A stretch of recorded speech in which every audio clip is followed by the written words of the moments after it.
क्या आप जानते हैं कि हमेशा हर इमोशन आपसे बिलोंग नहीं करती, बल्कि ये आप एब्जॉर्ब कर लेते हैं किसी स्पॉन्ज की तरह दूसरे से। सुनने में थोड़ा वियर्ड है, लेकिन कहीं ये आप तो नहीं। जानने के लिए इस वीडियो के एंड तक हमारे साथ बने रहिए। इमोशन इमोशन बस एक फीलिंग नहीं, बल्कि एक बायोलॉजिकल सिग्नल भी होती है। ये बॉडी के रिस्पॉन्स जैसे थॉट्स, मेमोरीज या परसीव डेंजर के साथ आती है। आपका माइंड किसी चीज़ को समझे इससे पहले ही आपका नर्वस सिस्टम रिएक्ट कर जाता है।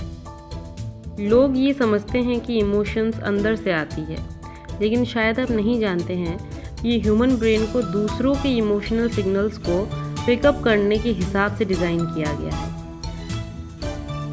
आपने नोटिस किया होगा कि दूसरों की आवाज़ का टोन, फेशियल एक्सप्रेशन या उनकी खामोशी, उनका अनस्पोकन टेंशन, ये सब चीज़ आपको कहीं ना कहीं इफ़ेक्ट करता है।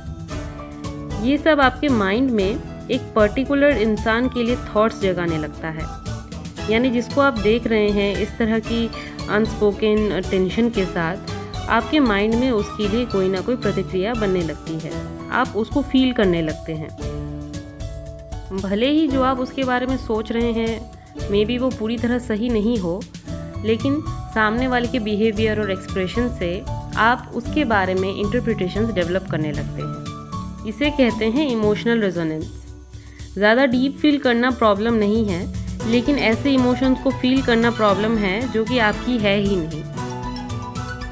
चलिए समझते हैं कि दूसरों के इमोशंस को एब्जॉर्ब करने का कारण क्या होता है।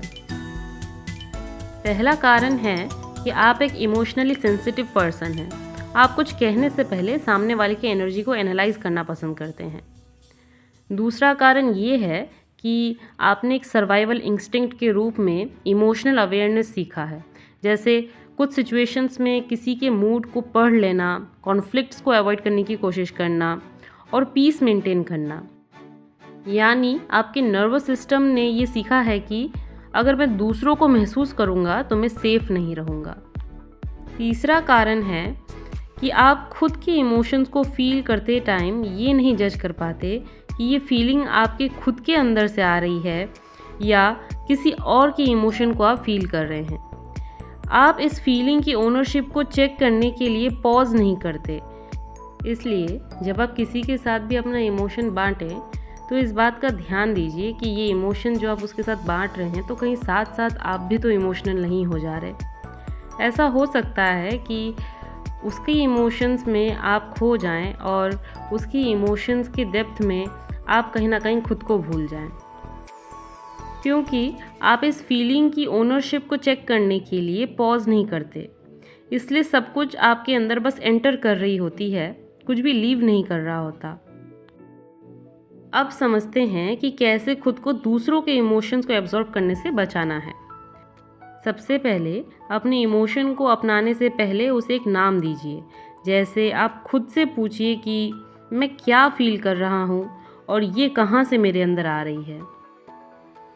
दूसरा तरीका है कंपैशन के बोझ को सेपरेट कर देना, यानी एम्पैथी के बोझ को खुद से अलग करना। आप बिना कंपैशन के बोझ को कैरी किए ही केयर कर सकते हैं दूसरों के इमोशंस की। खुद से साइलेंटली ये कहिए कि मैं सब समझ रही हूँ, लेकिन ये मेरे होल्ड करने की चीज़ नहीं है। तीसरा तरीका है इमोशनल बाउंड्री को एक रिचुअल बना लेना, यानी इमोशनली हेवी सिचुएशंस क्रिएट होने से पहले ही एक सॉफ्ट, लाइट और काम बाउंड्री इमेजिन करिए और अपने मन से कहिए कि आप बस एक कनेक्शन को अलाउ कर रहे हैं, ना कि किसी इमोशनल एब्जॉर्प्शन को। एब्जॉर्ब्ड इमोशंस बॉडी में स्टोर हो जाती हैं, इसीलिए इसे रिलीज़ करने की कोशिश करिए। इसे रिलीज़ करने के लिए स्लो एक्सहेल ब्रीथिंग कर सकते हैं। हैंड्स को शेक करिए ऐसे जैसे आप किसी फीलिंग को अंदर से बाहर जाने का रास्ता बना रहे हैं। अपने चेहरे को एक इंटेंशन से धोइए कि आप कोई इमोशंस को या अपने अंदर किसी बोझ को धो रहे हों। साथ साथ आप बिना कुछ बात किए चुपचाप टहलिए। धीरे धीरे वॉक करने से आपका बॉडी रिलीज़ होने लगता है, और जब तक बॉडी रिलीज़ नहीं होता तो फिर ब्रेन को रिलीफ नहीं मिलती है। इसलिए पहले बॉडी को रिलीज़ करना बहुत ज़रूरी है अपने ब्रेन को रिलीफ देने के लिए। बस ये याद रखिए कि आप हर किसी को इमोशनल एक्सेस देने के लिए मजबूर नहीं हैं। जेंटली खुद से पूछिए कि मैंने कब दूसरों की इमोशंस को अपनी रिस्पॉन्सिबिलिटी समझना शुरू किया। इस कंडीशन में आप खुद को सिलेक्टिव बनाइए। आपका दिल कोई पब्लिक वाईफाई नहीं है। मिलती हूँ अगली वीडियो में फिर कुछ नया लेकर। तब तक के लिए हमारे चैनल को सब्सक्राइब करिए एंड स्टे ट्यून्ड विद काम सेंस एकेडमी।